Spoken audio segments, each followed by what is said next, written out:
faire ensemble et avec CookPad une tarte aux fraises, c'est indiqué juste là derrière.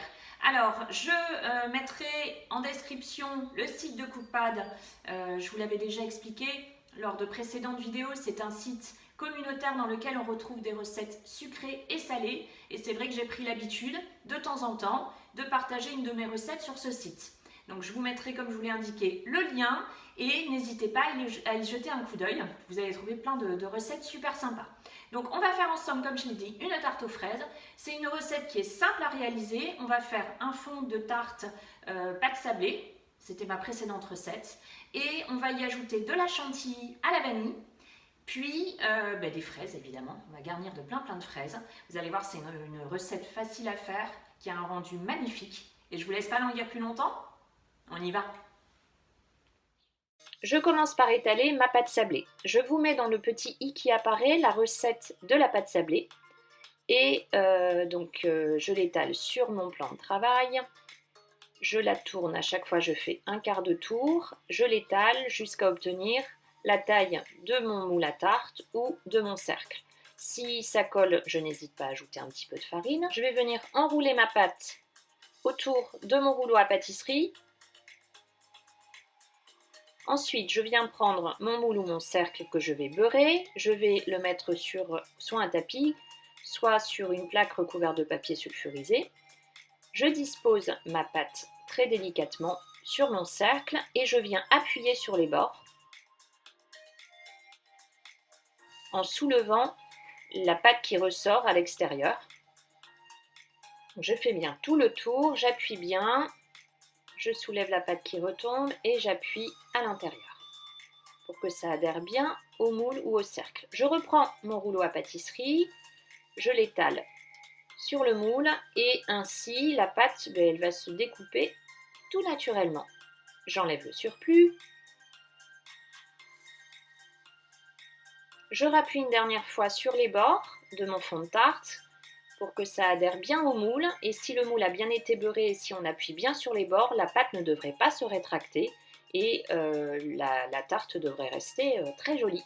Je viens ensuite à l'aide de la pointe d'un couteau donc faire des petits trous dans ma pâte sans trop appuyer, et ça évite que la pâte ne gonfle à la cuisson. Je viens recouvrir d'un papier sulfurisé, j'y dépose mes haricots. Là aussi, ça évite que la pâte ne gonfle et ça évite que les bords retombent. J'en mets partout.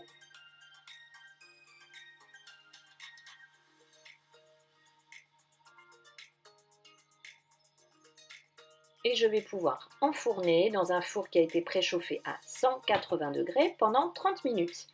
Donc les bords doivent être dorés, le fond de tarte s'il est encore un peu blanc, il sera quand même cuit. Après, c'est à surveiller en fonction du four. J'enlève mes haricots et mon papier. J'enlève le cercle également, je peux attendre quelques petites minutes que ça refroidisse si je ne veux pas me brûler. Et pour que le fond de tarte soit vraiment parfait, je vais venir râper les bords. Donc je les râpe tout doucement pour ne pas casser ma pâte. Ensuite, alors je vais découper mes fraises. Donc je vais équeuter mes fraises et je vais ensuite les couper en deux. Donc, je les découpe en deux.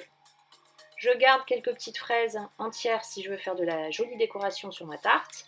Après, je vous montre la déco de la mienne, mais on fait selon ses envies et selon ses goûts.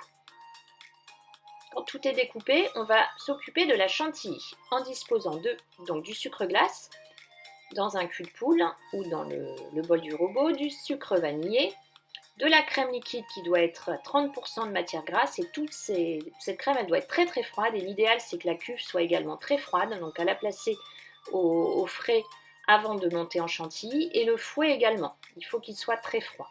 Donc je fouette en vitesse moyenne, puis je vais de plus en plus vite jusqu'à obtenir une jolie chantilly, donc il faut qu'elle soit assez épaisse. Donc là, on voit qu'elle a bien pris, elle est parfaite. On va pouvoir la disposer dans une poche à douille.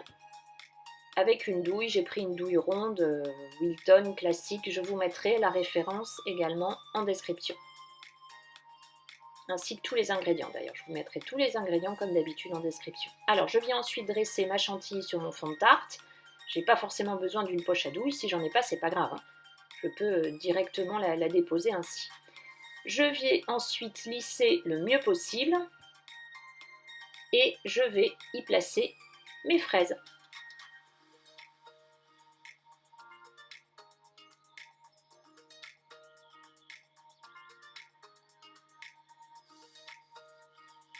J'ai utilisé des fraises gariguettes, après c'est selon les goûts de chacun et selon ce qu'on trouve sur les marchés ou dans le commerce.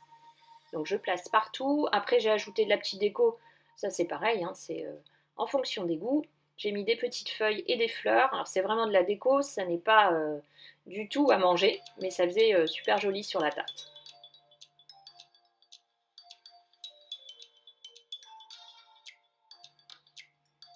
Et bien on va pouvoir la déguster. Alors le mieux c'est de la laisser au frais. On peut la mettre au frais 2 bonnes heures pour que la chantilly durcisse bien et que ce soit encore meilleur. La recette est terminée, mais j'espère qu'elle vous a plu.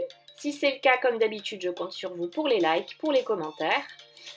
N'hésitez pas à vous abonner si ce n'est pas encore fait. Vous retrouvez plein d'autres recettes toujours sur campmargotpâtisse.com. Et je vous dis à très très vite avec la prochaine recette.